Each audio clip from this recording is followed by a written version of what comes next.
Αυτό είναι το βιντεάκι 4,5 γιατί ξέχασα να βάλω κάτι στο προηγούμενο βίντεο που το ήθελα να το βάλω και το ξέχασα ενώ το έχω φτιάξει. Λοιπόν, πώς βάζουμε FX Bank, δηλαδή 3 εφέ, να φορτώσουμε ταυτόχρονα 3 εφέ σε ένα FX Group. Λοιπόν, η εντολή είναι πάρα πολύ απλή και είναι και ο λόγος για τον οποίο βάλαμε modifier όταν έχουμε στο button, όταν έχουμε τα buttons στα εφέ, για να τα ενεργοποιήσουμε βάλαμε modifiers, μη 1 ίσο 0. Λοιπόν, τι θέλουμε τώρα?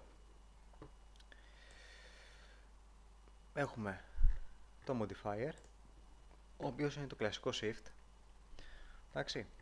Έχουμε effect selector 1, 2, 3. Τα έχουμε και τα 3 στο ίδιο κουμπί, στο κουμπί που θέλουμε να χρησιμοποιούμε για να φορτώνουμε και τα 3 μαζί. Και η εντολή είναι πάρα πολύ απλή. Επιλέγουμε τα 3, βάζουμε τις 3 εντολές αυτές. Πάμε μη 1 ίσον 1, δηλαδή όταν πατάμε το shift που ενεργοποιεί την τιμή 1 να δουλεύει αυτό το κουμπί έτσι. Κάνουμε assignment το FX unit που θέλουμε. Ωραία. Μετά button, επιλογή από τις 3.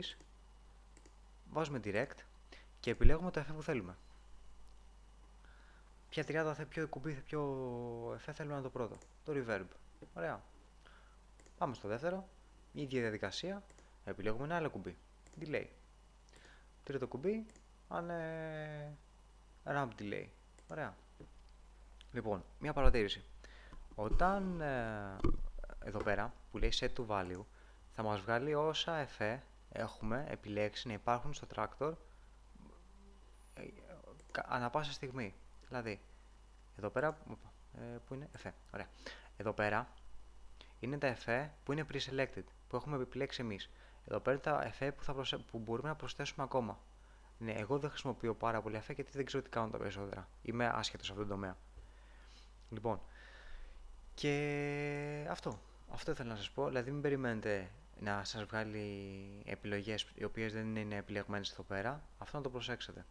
Λοιπόν, και από εκεί και πέρα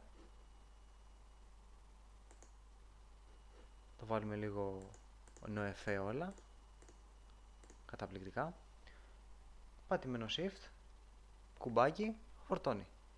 Βάλουμε ένα άλλο εφέ, βάλουμε εδώ flanger, εδώ bitmasher και εδώ Horman filter, shift, πάλι τα ίδια. Λοιπόν, άμα έχετε κουμπιά πολλά, όπως ας πούμε στο reloop, μπορείτε να βάλετε 12 εφέ διαφορετικά. Λοιπόν, αυτό. Καλό απόγευμα.